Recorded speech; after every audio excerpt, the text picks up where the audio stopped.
Once, a child visited his grandfather during summer holidays, and they spent their days playing together. One day, the child expressed his desire to become a successful person when he grew up and asked his grandfather for advice on achieving success. His grandfather agreed and took the boy to a nearby nursery. There, he purchased 2 small plants and brought them home. He planted one inside the house and the other outside, then posed a question to the boy. Which of these 2 plants do you think will grow better in the future? The boy contemplated the question and responded, "The plant inside the house will thrive because it is sheltered from dangers, while the one outside faces various risks like strong sunlight, storms, and animals." The grandfather smiled and said, "Let's wait and see."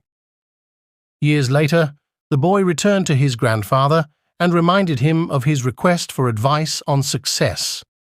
His grandfather agreed, but suggested they first check on the plants they had planted years ago. The 2 went to the small plant they had placed inside, only to discover it had grown into a tree.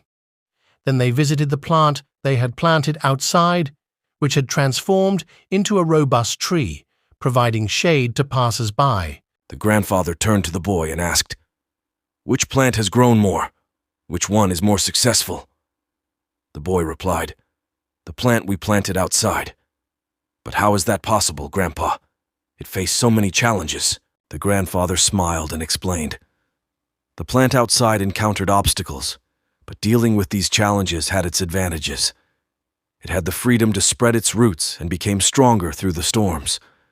Today, it is resilient, and no small storm can harm it." Remember, my child, in life, if you always choose comfort, you won't grow as much as when you face the world, despite its dangers.